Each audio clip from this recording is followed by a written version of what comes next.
So that was that. There was Neo. And yeah, I guess the only other thing I'll mention is Punch Bomb and I checked out a film called The Dissident, and it is by I believe Brian Fogel, who was the one that did the film Icarus, which was about the uh, Olympics corruption scandals and doping and Russia and a lot of places that were cheating outright in the Olympics. That was the original movie Icarus. The Dissident is about the full story of Khashoggi and Saudi Arabia and everything that happened in regards to that, leading up to it, the people involved, as well as some of the aftermath and the effects and some of the things that are not quite as well known. So it's a pretty thorough breakdown of all the events, and then talking to like the United Nations and talking to um, like literally like the leadership of like Turkey and getting everyone they can involved to sort of tell the story.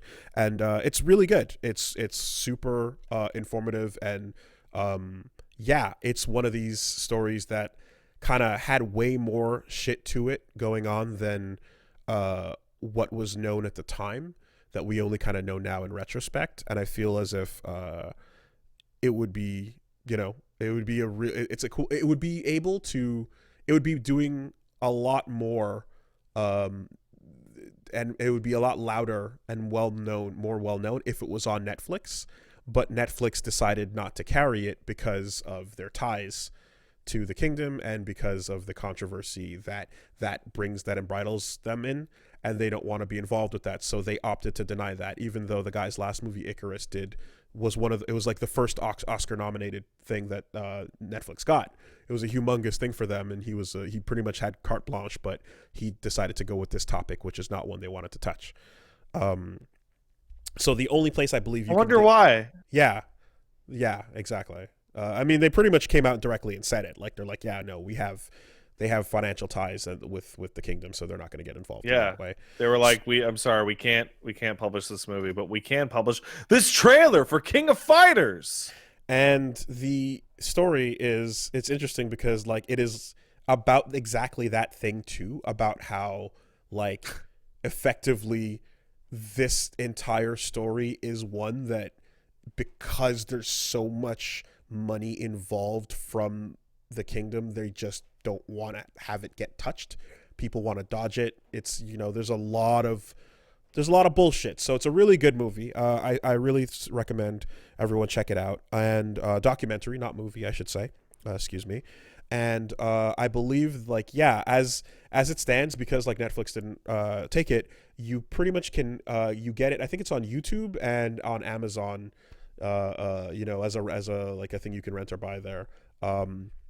And not surprising to see it on Amazon actually. And in fact, if when you go into the story, like, because Bezos is tied into that whole thing in a pretty crazy way. Like, I remember I heard about the details of that beforehand, but like he's wrapped up in this whole thing. So it's really good. You should go see it. And on a personal note, a lot of the story is involved and takes place in Montreal, Canada. And I did not know that. It was quite nutty to see like news and things like that. And places that we know just in the background, like, oh yeah, that's going on right over there. That happened right there. That's that place there. Huh. Because one of the people that was being hunted down besides Khashoggi was someone who's from Montreal, so that gets a sizable mention as well. And some recent stories that popped up, like I think a day or two ago, were implying that like literally they caught like a hit squad that was trying to operate in Toronto to take out another person. So like it's not even like it stopped, So yeah, check out The Dissident if you can. I think it's pretty fucking good. Tired from quarantine, exhausted about the state of your life, watch The Dissident and discover that the world is worse than you thought it was. And this is the type of And this is again, it's the type of story that would make much more. It would be much more like it would be making waves if it were allowed to just be on Netflix, but it ain't. You know, so that It's not is what it allowed. is.